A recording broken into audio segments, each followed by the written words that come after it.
Vocational training program பெற்று இந்த நிறைவிழாவுக்கு வந்திருக்கும் அனைத்து பங்கேற்பாளர்களே அனைவருக்கும் இனிய காலை வணக்கம். யூனிவர்சிட்டியில் என்னென்ன போஸ்ட் இருக்கு, ரெஜிஸ்ட்ரார், அடுத்தது டீன், இந்த மாதிரி எல்லா போஸ்ட்லையும் அவருடைய முத்திரையை பதித்து இன்னைக்கு ஞாபகம் நடந்துச்சு அப்படின்னு சொல்லக்கூடிய அளவுக்கு ஒரு முத்திரை பதித்த ஒரு பெரிய பேராசிரியர். ரொம்ப சந்தோஷமா இருக்கு சார், எங்கள் அழைப்பை ஏற்று நீங்கள் இங்கே வந்தது. உங்களை வருக வந்திருக்கு.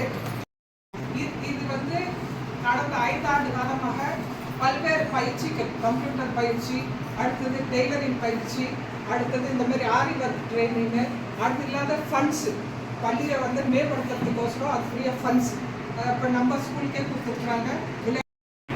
நீங்கள் வந்து ஒரு நல்ல காரியம் செய்கிறீங்க அப்படின்னு அவர் பேரில் உங்கள் பேரில் இப்போ எப்படி நான் ஜெயபிரகாஷ் நம்பிக்கை வச்சு கேட்குறாரோ அதே மாதிரி அவர்கிட்ட வந்து அவருக்கு ஒரு நம்பிக்கை வந்துருச்சு அப்படின்னா கண்டிப்பாக அவர் வந்து உதவி செய்கிறதுக்கு தயங்கவே மாட்டார். நானுமே விமென்ஸ் அசோசியேஷனுக்கு சார் இந்த மாதிரி போட்டி வச்சுருக்கேன், எங்களுக்கு வந்து உதவி செய்யுங்க சார் ப்ரைஸ் கொடுக்கறதுக்கு அப்படின்னு சொல்லி கேட்டேன். சார் உடனே வந்து என்னால் முடிஞ்சு நான் அனுப்புகிறேன் மேடம்.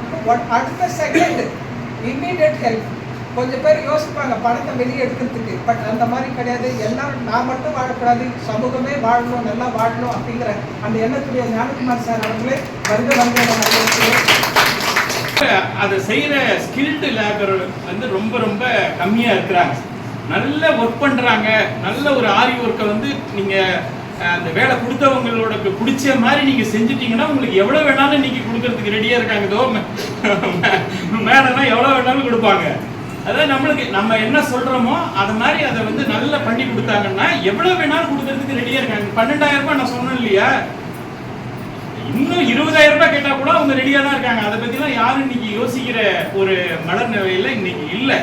ஏன்னா நான் இதை எதுக்காக ஸ்பெசிஃபிக்காக உங்கள்கிட்ட சொல்கிறேன் அப்படின்னு கேட்டிங்கனாக்கா, நாம் ஒரு தொழிலை ஆரம்பிக்கணும்னு முடிவு பண்ணி நம்ம ஒரு அந்த தொழிலில் யார் நல்லா சிறப்பாக செய்கிறாங்கன்னு பார்த்து அவங்கள்ட்ட போய் அவங்கள்ட்ட காசு கொடுத்து நம்ம அதை லேர்ன் பண்ணிக்கிட்டு நம்ம வரும்பொழுது அதனுடைய அருமை வந்து நம்மளுக்கு ரொம்ப நல்லா தெரியும். நம்ம அதுக்கு எவ்வளோ டைம் செலவு பண்ணியிருக்கோம், எவ்வளோ ரூபாய் செலவு பண்ணியிருக்கிறோம், இந்த ஒர்க்கை நல்லா கற்றுக்கணும் அப்படிங்கிற இதெல்லாம் இருக்குது. அதை நம்ம பயன்படுத்தணுங்கிற இதுவும் ஆட்டோமேட்டிக்காக அது மைண்டில் வந்துடுது. ஆனால் இந்த மாதிரி ஸ்கீமில் நம்ம வந்து உங்களை வலுக்கட்டாயமாக சில பேரை கூப்பிட்டு வாங்க இதில் நிறைய ப்ராஃபிட் இருக்குது, நீங்கள் கற்றுக்கணும்னு உங்களை கூப்பிட்டு உங்களுக்கு எல்லாமே வந்து ஃப்ரீ ஆஃப் காஸ்ட்டில் எல்லாத்தையும் அரேஞ்ச் பண்ணி இடத்த அரேஞ்ச் பண்ணி அதுக்கு ட்ரைனிங் கொடுக்கறதுக்கு ஒரு சிறப்பான ஒரு ஆளை அரேஞ்ச் பண்ணி எல்லாத்தையும் கொடுக்கும் பொழுது அதனுடைய இம்பார்ட்டன்ஸ் வந்து நம்மளுக்கு நிறைய இடத்துல தெரிய மாட்டேங்குது. ஏன்னா நாங்கள் நிறைய ட்ரைனிங் ப்ரோக்ராம் நடத்தியிருக்கிறோம் எங்களோட துறையில். நான் இந்த கிள்ளையிலையும் ட்ரைனிங் ப்ரோக்ராம் நடத்தியிருக்கோம். எப்போன்னு கேட்டிங்கனாக்கா, முதல்ல எங்கள் துறையில் வெளியில் வந்து ஒரு ட்ரைனிங் ப்ரோக்ராம்னு கொடுக்க ஆரம்பிச்சது எப்போன்னு கேட்டிங்கனாக்கா, சுனாமி வந்தது இல்லையா, சுனாமி வந்துட்டு போயிடுச்சு. அதில் நிறைய மாணவர்கள் தாய் தந்தையை எழுந்துட்டாங்க, உறவினர்களை எழுந்துட்டாங்க, நிறைய ஸ்டூடெண்ட்ஸ் இருந்தாங்க. அப்போ அந்த நேரத்தில் நான் அங்கே பேராசிரியராக இருந்தாலும் எனக்கு ஒரு இது என்னன்னு கேட்டிங்கனாக்கா, இந்த மாதிரி Tamil Nadu government tribal welfare director எனக்கு 3 ஆரி ஒர்க் ப்ரோக்ராம் வந்து சாங்ஷன் பண்ணியிருக்காங்க.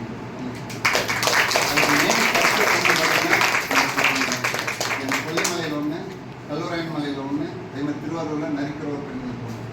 75 பேருக்கு வந்து இந்த ஆரி ஒர்க் ப்ரோக்ராம் சாங்ஷன் ஆகிடுச்சு. என்னுடைய பண்டிகை இந்தியா டீம் வந்து பார்த்திங்கன்னா வருஷத்துக்கு 100 பேருக்கு ஆரி ஒர்க் கொடுங்க, அதுக்கு உங்களுக்கு ஃபுல் ஃபண்டிங் நான் கொடுக்குறேன்ட்டு எனக்கு காலையில் தான் ஃபங்க்ஷன் வரப்போ அதோட பிரசிடென்ட் ஃபோன் பண்ணி என்னுடைய வாழ்த்துக்கள் எல்லா மக்களுக்கும் சொல்லிடுங்க. அவங்க என்னென்ன சேவைகள் செய்யணுமோ அது எல்லாமே நம்ம டீம்லேருந்து நம்ம நிறைய சப்போர்ட் பண்ணலாம், ஸ்டெப் பை ஸ்டெப் பண்ணலாம். அதுக்கடுத்து ஞானகுமார் சார் சொல்லணும், நான் சாருக்கே 2 ஹெல்ப் கேட்டிருக்கேன். சாரும் நான் படிக்க வைக்கிற 2 ஸ்டூடெண்ட்ஸுக்கு 2 பேருக்கு ஹெல்ப் பண்ணியிருக்கேன். கண்டிப்பாக அவர் அந்த ஃபங்க்ஷன் நான் வரைக்கும் நான் கிட்டத்தட்ட 3-4 ஃபங்க்ஷனுக்கு நான் சார் இன்வைட் பண்ணியிருந்தேன். ஏதோ ஒரு சூழ்நிலையினால என்னை சார்னால இன்வைட் பண்ண முடியல. இந்த ஃபங்க்ஷனுக்கு வந்தார் சார், ரொம்ப நன்றி சார். சார் எனக்கு ஒரு அறிமுகம் எப்படின்னா, பிரவீனா மேடம்ல எனக்கு ஒரு அறிமுகம் கிடச்சிது. சார்கிட்ட வந்து சார் நானே தான் ஃபோன் பண்ணி கேட்டேன், உங்கள் ஸ்கூலுக்கு ஏதாச்சும் ஹெல்ப் வேணுமான்னு சொல்லி கேட்டேன். சார் வந்து எனக்கு சேரு, லைப்ரரி ரேக்கு, ஸ்போர்ட்ஸ் மெட்டீரியல் கேட்டாங்க. கொண்டு வந்து கொடுத்த உடனே அப்புறம் எனக்கு சாருக்கு அறிமுகம். நான் என்ன ஹெல்ப் கேட்டாலும் சரி, சார் நீங்கள் ஒன்றும் கவலைப்படாதீங்க, நான் இருக்கேன், உங்களுக்கு என்ன ஹெல்ப் வேணும், என்ன பெனிஃபிஷரிஸ் வேணும்ன்ட்டு இந்த டைம் ஃபுல் அண்ட் சப்போர்ட் பண்ணி இந்த இடத்தையும் கொடுத்து. ஏன்னா ஸ்கூல் நடக்கிறப்ப யாருமே வந்து பிளேஸ் கொடுக்க மாட்டாங்க. ஸ்கூல் பாட்டுக்கு நடக்குதுங்க சார், உங்களுக்கு நான் கீ கொடுத்து உங்களுக்குன்னு தனி பில்டிங் கொடுத்துட்றேன், நீங்கள் ஒர்க்குங்க வந்து கண்டிப்பாக பண்ணிகிட்டு இருக்கேன்னு சொன்னார். சாருக்கு இந்த தருணத்தில் மிகப்பெரிய ஒரு நன்றி. எங்கள் மாமா வீட்டில் ஒரு ஃபங்க்ஷன் வந்து சார், அவங்களுக்கே வந்து எனக்கு 2 ஜாக்கெட் போட்டு கொடு அப்படின்னு சொல்லிட்டு ரொம்ப சந்தோஷமா இருக்கு சார். நீங்கள் வந்து எங்களுக்கு இந்த மாதிரி எங்களுக்கு ஒரு அடையாளத்தை கொடுத்துட்டீங்க. இப்போ வந்து பெண்கள் சொந்த காலே நில்லுங்க அப்படிங்கிற மாதிரி எங்களுக்கு வந்து நீங்கள் மோட்டிவேட் பண்ணிட்டீங்க. ரொம்ப சந்தோஷமா இருக்கு சார். நீங்கள் வந்து எல்லாருக்குமே ரொம்ப சந்தோஷம். அது மட்டும் இல்லை, எங்களுக்கு ஒரு மாதமாக வந்து போவோம். ஆனால் ஒரு நாளைக்கு பார்த்தீங்கன்னா 500 ரூபாய் எங்களுக்கு கட்டோம். அந்த 500 வச்சு எங்களால் ரொம்ப பார்க்க முடியாது. இப்போ இந்த ஆரி ஒர்க் அப்படின்னால எனக்கு ரொம்ப சந்தோஷமா இருக்கு. இந்த ஆரி ஒர்க் வச்சு நாங்கள் ஜாக்கெட்டு தைச்சு கொடுப்போம். அது வர வருமானத்தை வச்சு நாங்கள் முடியாது. இவங்களோட பேசினாப்பே நான் போட்டு பார்த்தேன். அதுமா எனக்கு மட்டும் வந்துச்சு, எல்லாருக்கும் வரல. எல்லாருக்கும் எனக்கு இருந்துச்சு. சரி நம்மளால போட முடியுமா அப்படின்னு நான் யோசித்தேன். ஆனால் எனக்கு நான் என் ப்ளஸ்ஸெல்லாம் நானே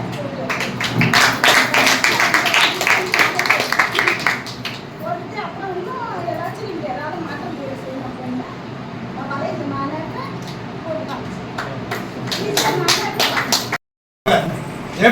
முதல்ல மேடையில் இருக்கின்ற அனைத்து பேராசிரியர் பெருமக்களுக்கும் மேடம் இருவருக்கும் தொடங்கி பகிர்கின்றேன்.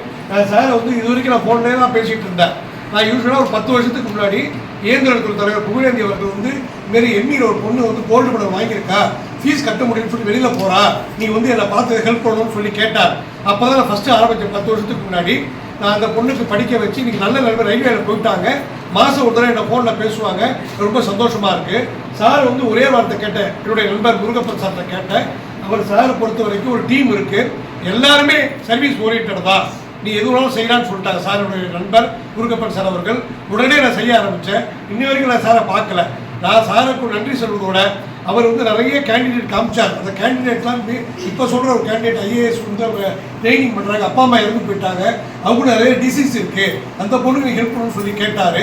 மேடம் ஒரு கேஸ் சொன்னாங்க, எல்லாமே ஜெனிவன் கேஸு, நமக்கு ஒரு கடவுள் வாய்ப்பு கொடுத்துருக்காரு, நம்ம நிறைய உதவி செய்யணும். இப்போ சார்ந்து இருக்காங்க ஃபோட்டோகிராஃபர் யூடியூப்பில் இருக்காங்க. இந்த கொற்றவங்குடி ஊராட்சி மன்ற இடத்துல ஸ்கூல் ரொம்ப பின்தங்கி இருக்குது, ஹெல்ப் பண்ணுங்கன்னு சொன்னார். உடனே நேராக அந்த ஸ்கூலில் விசிட் பண்ணி எல்லாத்துக்கும் வேண்டிய ஷூ சாக்ஸு எல்லாமே செஞ்சேன். ஆனால் நான் வந்து கண்டிப்பாக பின்தங்கிய பகுதியில் சார் வந்து ரெஃபர் பண்ண செய்ய கடமைப்பட்டுள்ளேன் என்பதை கூறி நான் மகிழ்கின்றேன். ஜாக்கெட்டு ஆம்பளைங்களுக்குன்னு ஒன்று ஒரு 100 ரூபாய் 200 ரூபாய்க்கு தைச்சு தர மாட்டீங்களா அப்படின்னு கேட்போம். அந்த அளவுக்கு நேர்த்தியாக இன்னும் பார்த்தீங்கன்னாக்கா இந்த சைடில் இருக்கிறதெல்லாம் பாருங்கள், இது எங்கள் பிள்ளைங்களுடைய வடிவம். ஒருத்தர் பார்த்தீங்கன்னா ஹார்ட்லாம் இறந்துருக்குறாங்க. ரொம்ப ஆச்சரியமாக இருக்குது, எவ்வளோ இன்வால்மெண்ட் பாருங்கள். எங்களுடைய ஜேபி சார்கிட்ட தான் சொன்னேன், சார் நீங்கள் ஆரம்பிங்க சார், எங்கள் பிள்ளைங்கள் வந்து அவ்வளோ ஆர்வமாக கற்றுப்பாங்க, அவங்களுக்கு வந்து ஒரு அதாவது சார்பு தெரியும், இங்கே வந்திருக்கிறவங்களுக்காக ஒரு சிலர் இடத்துல போயிட்டு இந்த பணத்தை வாங்குறதுங்கிறது ஒரு பெரிய விஷயம் இல்லை. இன்னைக்கு ஒருத்தவங்க வந்து ஒரு விஷயத்தை செய்யறதுக்காக பணம் கேட்குறாங்க அப்படின்னா எல்லாரும் கொடுத்துட மாட்டாங்கல்ல. ஸோ அவர் மேலே இருக்க நம்பிக்கை தான், ட்ரஸ்ட். அவர் கரெக்டாக செய்கிறாரு, அதுக்கான எல்லா எவிடன்ஸையும் கரெக்டாக இந்த பணம் ஒரு 10 ரூபா வாங்கினா கூட இந்த 10 ரூபா கரெக்டாக செலவாயிருக்கு அப்படிங்கிறத கரெக்டாக அங்கே கொடுக்கறதுனால தான் அடுத்த 20 ரூபா அவங்க கொடுக்குறாங்க. எப்படி வந்து லைஃப்ல வந்து முன்னேறணும் அப்படிங்கிற விஷயம் தான் வந்து நம்ம பார்க்கணும். பொதுவாக பார்த்தீங்கன்னா ஒருத்தங்க வந்து ஒரு இலக்கு அடையிறதுக்கு 1000 பிரச்சனை வரும். ஏன்னா வந்து எல்லாரும் டக்குன்னு அந்த நம்ம ஒரு வெயிட் பண்ணுறோம் அப்படின்னா போய் நம்ம வந்து இந்த அளவுக்கு போய் ரீச் ஆகணும் அப்படின்ட்டு கண்டிப்பாக அது எல்லாருமே செஞ்சுக்கலாம். அதுவும் பெண்களுக்கு எப்போ 1 லட்சம் பிரச்சனை, நம்ம வீடால பிரச்சனை, வேலை பிரச்சனை, எப்போ பார்த்தாலும் ஏதாவது சொல்ல இருந்துக்கிட்டே தான் இருக்கும். தயவு செஞ்சு எல்லாத்தையும் அப்படியே ஓரம் கட்டுங்க, சரியா? நமக்கு தேவையான இலக்கை அடையிறதுக்கு எல்லாத்தையும் நீங்கள் மட்டும்தான் கேட்டுக்கோங்க, சார்லாம் கேட்டுக்கல இல்லையா? ஸோ இப்போ இந்த 1 மாத கிளாஸும் நான் வந்து ஜஸ்ட் எல்லாருக்கும் உட்காந்து தனித்தனியாக அப்படி சொல்லி கொடுத்தேன். பட் ஒவ்வொருத்தருக்கும் அந்த ஸ்டிச் மட்டும் என்னன்னு அதை மட்டுமே சொல்லி கொடுத்துட்டு நான் போகலன்னு நினைக்கிறேன். ஸோ ஒரு நாளும் உட்காந்து நிறைய அட்வைஸ் நீங்கள் காது கொடுத்து கேட்குறீங்களா இல்லையா, உங்கள் வேலையை பார்த்துட்டு நான் சொல்கிறத நான் எதுவுமே எதிர்பார்க்காம என்னால் என்ன அட்வைஸ் பண்ண முடியுமோ, நீங்கள் இப்படி பண்ணுங்கள், இந்த மாதிரி பண்ணலாம், இது மாதிரி பிஸ்னஸாக கொண்டு போகலாம் அப்படிங்கிற இதில் எனக்கு தெரிஞ்ச நான் இத்தனை வருஷமாக இதில் இந்த ஃபீல்டில் இருந்து நான் அனுபவித்த கஷ்டங்கள், ஸோ இப்படி பண்ணினா இது தப்பாகும், இது வந்து இப்படி பண்ணலாம், கரெக்ட் பண்ணலாம் அப்படிங்கிற விஷயங்கள் நான் சொல்லியிருக்கிறேன்னு நினைக்கிறேன். ஸோ அதெல்லாம் மனசில் ஏற்றிட்டு ஸோ நீங்கள் நல்லா முன்னேறினா அது எனக்கு ரொம்ப சந்தோஷமாக இருக்கும். ஸோ இந்த வாய்ப்பு கொடுத்த சாருக்கு ரொம்ப பெரிய நன்றி. ஓகே, இன்னொன்று வந்து இப்போது நிறைய லேர்ன் பண்ணாங்க. ஸோ ஒருத்தர் போய் 450க்கு தைச்சாங்க. ஸோ அடுத்து அவங்க வரும்போது நான் என்ன சொன்னேன், அது அதிகமாக வாங்குறாங்க, எங்கள் ஊர்லேயே 350க்கு தான்.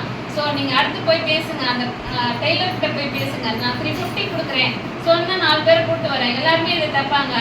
அந்த மாதிரி போய் பேசி நீங்கள் பேசினாதான் உங்களுக்கு கிடைக்கும் அப்படின்னும் அதை நான் சொல்லி கொடுத்தேன். ஒரு 2 நாள் முன்னாடியே அவங்க எல்லாம் சொல்லும் போது அதுவும் பண்ணினேன். அதே மாதிரி அந்த இடத்துல போயிட்டு ஸோ இப்போ அவங்க வந்து இவங்களுக்குலாம் இந்த மாதிரி மக்கள் வந்து இதை போடுவாங்களா என்னன்னு தெரியாது. ஸோ அது எப்படி தைக்கிறதுன்னு கொஞ்சம் நிறைய பேருக்கு மிஸ்டேக்லாம் பண்ணியிருந்தாங்க. ஸோ இதெல்லாம் இப்போ சொல்ல நீங்கள் போய் சொல்லணும், இதெல்லாம் பண்ணுங்க, இப்படி நமக்கு என்ன வேணுமோ அந்த அவுட்புட் வேணும் அப்படின்னு நீங்கள் கேளுங்க அப்படின்னும் அவங்ககிட்ட சொல்லி, ஸோ அது மாதிரி நிறைய பேர் திரும்ப அப்புறம் தைச்சு வாங்கிட்டு வந்தாங்க.